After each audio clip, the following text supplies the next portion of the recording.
My name is Iris. I'm 43 years old. I was born and raised in Honduras, and I had been married to my abuser for 16 years. Now I have been free from my abuser for 2 months. My husband is a very charming person. You would never suspect that he's an abuser. He is a musician, a gospel singer, a minister. He do everything for the church. When I will ask him to do things for us, for our family, it was almost that I had to beg. But yet he was the man of God that I needed to listen to and obey and submit. His father is the bishop of one of the largest churches in New England. My husband's parents were our marriage counselors. Every problem that we had in our marriage always was addressed by them. There was a pattern that we needed to follow. But the less the woman says, the better we look. So I needed to learn from the get-go to be this submissive person.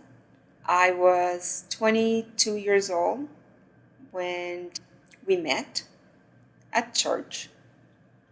He was very charming and very intelligent, but very into himself. I didn't know that he was the bishop's son. He had to use that to convince me that he was a good guy, actually. My mom kept reassuring me. He seems like a nice guy, and he comes from a great family. We started to go out. In a way, he kind of convinced me, and I started to idolize his family. The same way that everybody else in the congregation would idolize them. Because in the outside is the Huxtable family, the perfect family. Powerful, they're all college graduates and well put together. And here I am, a girl from a third world country who came to this country with nothing. So I said, hey, you know what? He seems safe. The more comfortable he was with me, the more I noticed that he was more demanding. In one of our dates, he proposed to go hiking, and I said, sure, I love hiking. So we went for a hike, and in our way back, we happened to get lost. And oh my goodness, he lost it. He completely lost it. And I was a little like, oh my goodness, what happened to the nice person that I thought he was? So I remember going home and telling my parents what had happened. And I said, oh my goodness, I think I'm done. If he calls, I'm not home. I just don't want to go out with him anymore. So he called, and my mother said, well, he seems like a nice person. And he comes from a nice family. I think you should give him a chance. And he was very apologetic. And he said that that will never happen. And he was very remorseful. And I said, okay, I forgave him. And we got back together. After a year of dating, he proposed to me. I had finished my associate's degree, and I was very driven, planning to continue to go to school, but I have gotten a really good job. So I was working, I had my own apartment. Now that we are engaged, we put in our money together.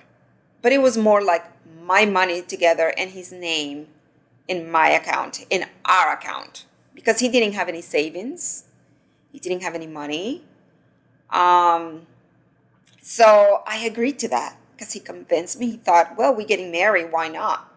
But then he started overspending. The bank will, send letters that we overdraft their account. It was just crazy. So I said to him, if you need to spend money in that account, you have to let me know so I can balance the book.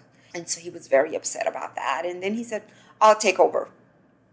So I said, okay, go ahead, take over the finances. We get home after our honeymoon. I went back home to my mother crying.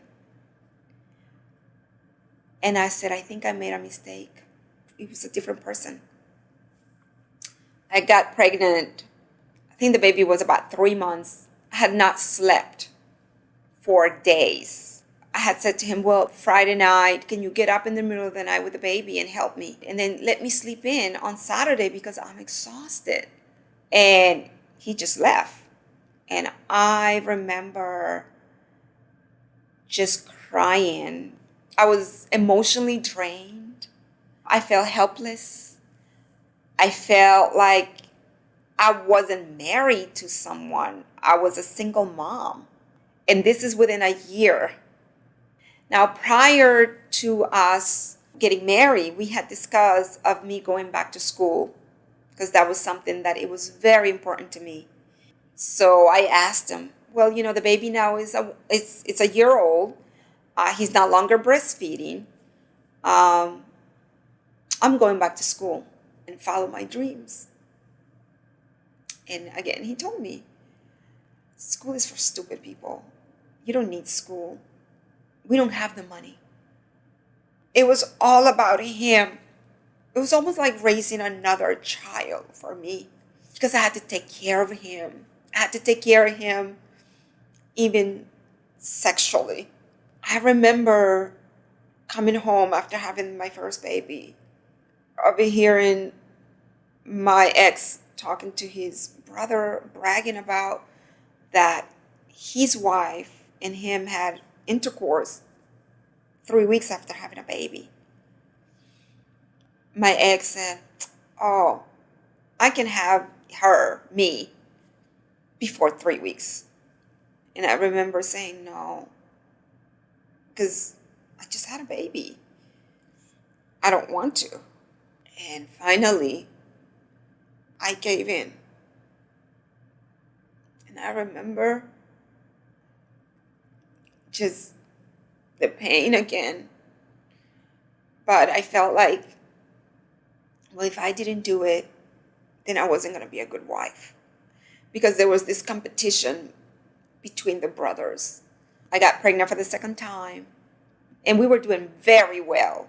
We had money in the bank. We had properties. So I said, well, this is the right time. If then we didn't have money to pay for school, now we do have the money. So I asked him again, can I go back to school? And he said, nope. Got pregnant again, third child. And we were looking for homes. And I remember that he was looking into this $1 million homes. He found the house for us. And I was just kind of like, oh, I don't know if we can afford that. Oh, we put it under your name because you have the good credit. I was totally not in agreement. I don't want to move into that house. If something happens to you, how am I going to afford that house? So he promised, oh, we're going to be okay. I don't care what you're promising because by this time I have gotten used to his promise mean nothing. But if I didn't agree, then I wasn't obedient or I was a bad wife. For the first time, I think I stood my ground. I came out and I said, I'm not buying that house. He forged signatures in the mortgage. So the house will be under my name. He has taken my money away. He will control what we bought in the house. He will buy the groceries. If I needed to buy my personal items, I will have to come to him like a child. He used to travel a lot. He was going out of town, and I said, well, you're going out of town. Did you bought groceries for us? Oh, yeah, I brought the groceries. I was upstairs. I didn't bother to come and check if he had bought the groceries. And he left. Then it was time for dinner. The refrigerator was empty. And I remember my son saying, Mom, I'm hungry. He left me $30 for gas. And he was gone for 5-6 days. I had no access to get into our bank account. I was embarrassed to call my mother or anyone to tell them we don't have food in the house. My brother's wife, she will always call me every day. At this point, I really didn't even tell her everything that was going on between my husband and I because I was so embarrassed. I wasn't telling anyone. And I said, we don't have any food in the house. And the kids are hungry. And so she said, what? She's like, I'm coming and I'm gonna take you to the market. I said, no, no, no. So she said, well, if you're not letting me come, you need to call his mother. She needs to know what he's doing. I said, she's not gonna believe me. Well, call her. So I called his mother. And I said, I told her what happened. I said, your son left us with no food. So she said, okay, well, meet me tomorrow at the supermarket. So the next day, Sunday, I met her at the supermarket with my daughters. We went food shopping. And I told her everything. I said, he's acting very strange. He's not part of our family anymore. He's disengaged. He's neglecting me. He's neglecting the children. He's neurotic. He's screaming. He was cussing. I've never seen him at that level. And she just shake her head and just kind of, okay. She heard what I said. After my fourth child was born, my husband started complaining that we were having financial difficulties and that I must go back to work. So I came excited and I said, I got hired. I have a job. And it was something that I really wanted to do because it was working with youth. The problem was that to take this job, I needed to work on a Tuesday night because that's when they had staff meetings. Now, Tuesday night for him, he has to go to church. And he said to me, well, I guess you can't take that job. And I couldn't take the job. That was the moment that I said, well, I need to go back to school. And he agreed before we got married that I was going to be able to finish school. The minute I decided that I was going to go back to school, he said, well, we don't have money and you need to go back to work. And I said, fine, I'll get myself a job, no problem, which I did. I was going to school, taking care of the house, taking care of the children. I would try everything that would not make him upset so I can stay in school. So he demanded for me to quit school.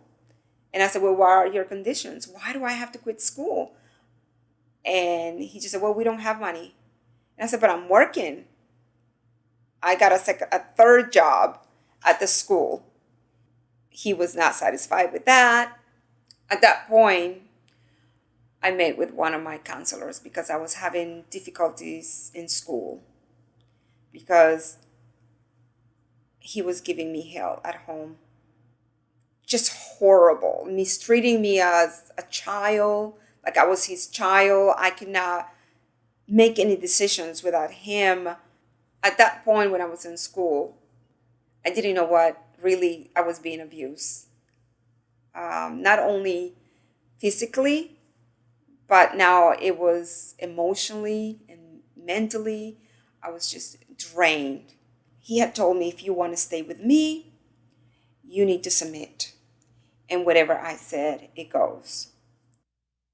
But I received a phone call from a pastor from another church. And she asked me, how you doing? And I said, I'm doing great. I wasn't telling people what was going on in our marriage. And she pretty much said, your husband is having an affair. She didn't give me the name of the lady that he was having an affair with, but she did confirm that this young lady was part of our church. I refused to believe it. My Christian husband would, go on with an affair. And I immediately said to myself, no one will believe me. I needed more evidence. So I called my cousin and I said, I need your help. And he said yes. So I had the information where he was going to be meeting this young lady. I just needed him to take pictures because he's been accusing me of lying, and he had gone to my parents and lie about me. He had gone to his parents and lie about me.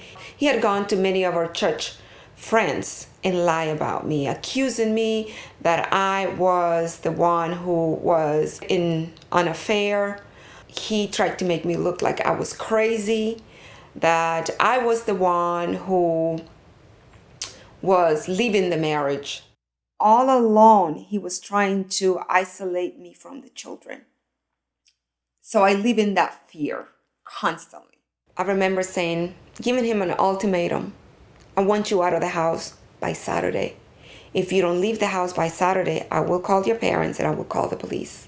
We need to explain to the children that we need a break and that you're going to be away for a couple of weeks, because these children were watching the abuse. He was the one who filed for divorce. And of course, he lied to the children. He told the children all alone that I was the one who filed for divorce. Mommy wants a divorce. Mom filed for divorce. And I couldn't find an attorney. Any attorney that was recommended to me, do you have any association with this church? Do you know this family? They will say yes. The church had retainers with all of the best attorneys in the city. And finally, I got that phone call that I was waiting for desperately. And he was an attorney, a pro bono attorney. And I just thought, she's going to help me. She knows domestic violence. She knows abuse.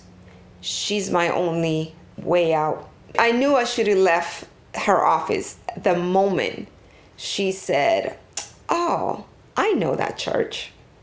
She just wanted me to sign the documents, give custody of my children to him.